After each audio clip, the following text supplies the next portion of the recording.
Las 70 semanas de Daniel, por Martin Lloyd-Jones. Daniel 9:24. 70 semanas están determinadas sobre tu pueblo y sobre tu santa ciudad, para terminar la prevaricación y poner fin al pecado, y expiar la iniquidad, para traer la justicia perdurable, y sellar la visión y la profecía, y ungir al Santo de los Santos. ¿No se puede ver todo en el Nuevo Testamento? Es asombroso cómo puede haber alguien incapaz de verlo. Miremos las palabras: terminar la prevaricación. ¿No vino un juicio final sobre el pueblo y sobre la ciudad en el año 70 después de Cristo? Nuestro Señor les había advertido y finalmente vino. El pueblo y la ciudad sufrieron juicio entonces y lo han sufrido hasta ahora. Luego está poner fin al pecado. ¿No es ese nuestro bendito y glorioso evangelio cristiano? Durante ese periodo se puso fin al pecado. La fuente para los pecados y la impureza se abrió en el Calvario. Se abrió el camino de la expiación. Se produjo el perdón efectivo. Y luego considerémoslo de esta otra forma, y expiar la iniquidad. ¿Cuál es el evangelio que se nos entrega? Es este, dice Pablo, que Dios estaba en Cristo reconciliando consigo al mundo, 2 Corintios 5:19. Daniel nos está anticipando lo que ocurrió en ese periodo. ¿Qué más? Leemos, para traer la justicia perdurable. ¿No se nos ha traído la justicia perdurable a través de nuestro bendito Señor y Salvador, por su vida perfecta, al convertirse en ofrenda por el pecado? El medio para la justicia de Dios, dice Pablo a los romanos, ha venido ya.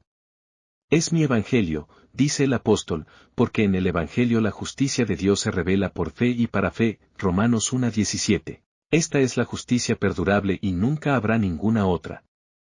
Es la justicia de Dios en Jesucristo y es la única justicia que Dios reconocerá jamás o que llegue a conocer la humanidad. Es sin duda una justicia perdurable. Y debido a la justicia traída por nuestro Señor, Él sellará la visión y la profecía.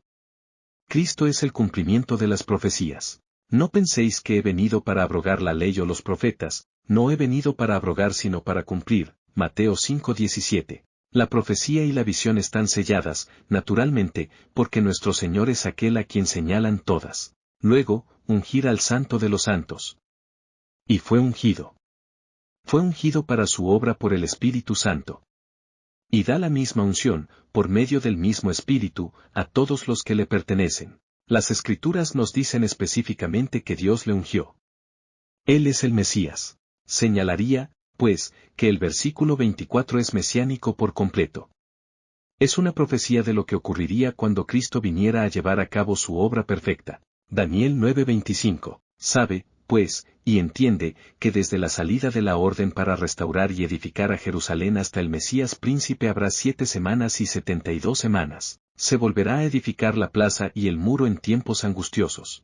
El versículo 25 no presenta ninguna dificultad en absoluto, está perfectamente claro. Daniel 9:26. Y después de las 62 semanas se quitará la vida al Mesías, mas no por sí, y el pueblo de un príncipe que ha de venir destruirá la ciudad y el santuario, y su fin será con inundación, y hasta el fin de la guerra durarán las devastaciones. Sabemos que eso ocurrió exactamente así.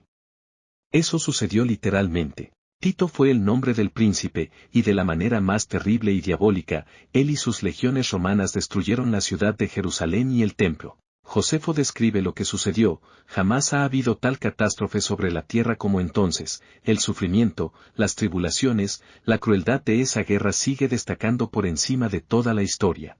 Y aquí, asombrosamente, hay una profecía de ese acontecimiento. Daniel 9:27. Y por otra semana confirmará el pacto con muchos, a la mitad de la semana hará cesar el sacrificio y la ofrenda. Después con la muchedumbre de abominaciones vendrá el desolador, hasta que venga la consumación, y lo que está determinado, se derrame sobre el desolador. ¿Cabe duda de que el sujeto, la persona de la que se está hablando en todo el párrafo es el Mesías? El otro príncipe viene después y hace su obra, pero el asunto, la cuestión, es el Mesías. El versículo dice confirmará el pacto, no que hará un pacto, con muchos. Establecerá un pacto que ya existía. ¿Acaso no hizo eso el Señor Jesucristo? El pacto de gracia y salvación se remonta a Abraham ciertamente, comenzó en el mismísimo huerto del Edén. El Señor Jesucristo vino a confirmar ese pacto, y lo confirmó. Lo estableció. Lo hizo sólido. Él es la ratificación de todo ello. Y lo ratificó por medio del derramamiento de su sangre, tal como nos enseña el autor de Hebreos, capítulo 9. Y luego prosigue, a la mitad de la semana hará cesar el sacrificio y la ofrenda. Tras la llegada del gran antitipo, los tipos del sacrificio y la ofrenda ya no son, por supuesto, necesarios. Cuando el Cordero de Dios que quita el pecado del mundo, Juan 1:29, ha venido al mundo y se le ha arrebatado la vida para llevar a cabo la expiación, las sombras y los tipos del sacrificio y la ofrenda ya no son necesarios. Se ha hecho cesar el sacrificio y la ofrenda, y de una forma asombrosa, han cesado. No hay ningún templo. Y no se ofrecen sacrificios. Se ha hecho la ofrenda definitiva, de una vez por todas, tal como, por otro lado, el libro de Hebreos recalca y repite una y otra vez. Pero luego leemos lo siguiente: después con la muchedumbre de abominaciones vendrá el desolador, hasta que venga la consumación, y lo que está determinado se derrame sobre el desolador. Bastante cierto. La consecuencia inmediata del rechazo de los judíos hacia el Mesías fue que su ciudad fue atacada y desolada por completo, de modo que, en un sentido, él mismo lo hizo. En otras palabras, existe un paralelismo entre los versículos 26 y 27. Hay dos secciones en el versículo 26 y dos secciones en el versículo 27. En la primera mitad del versículo 26 se nos dice que al Mesías le será quitada la vida y no tendrá nada, y en relación con todo eso, se produce una terrible inundación, y la guerra con toda su desolación que tuvo lugar literalmente en el año 70 después de Cristo. Y hay una repetición exacta de las mismas cosas en el versículo 27. En primer lugar, el propio Mesías confirma y ratifica el pecado, y pone fin a los sacrificios por su propia muerte, y luego de la segunda mitad, la desolación y la guerra y la destrucción se produjeron. Y todo aconteció literalmente en el año 70. Conclusión. En este pasaje de Daniel vemos una profecía sumamente asombrosa que se materializó literalmente 500 años después. Menuda previsión del Evangelio. ¡Qué maravillosa profecía del camino eterno de salvación de Dios! Daniel, como se podrá recordar, estaba angustiado. Dijo, ¿qué va a suceder? ¿Qué será del futuro? Y aquí está la respuesta: se le habla del Mesías, de la justicia perdurable, la expiación, la reconciliación y toda la gloria de la salvación cristiana.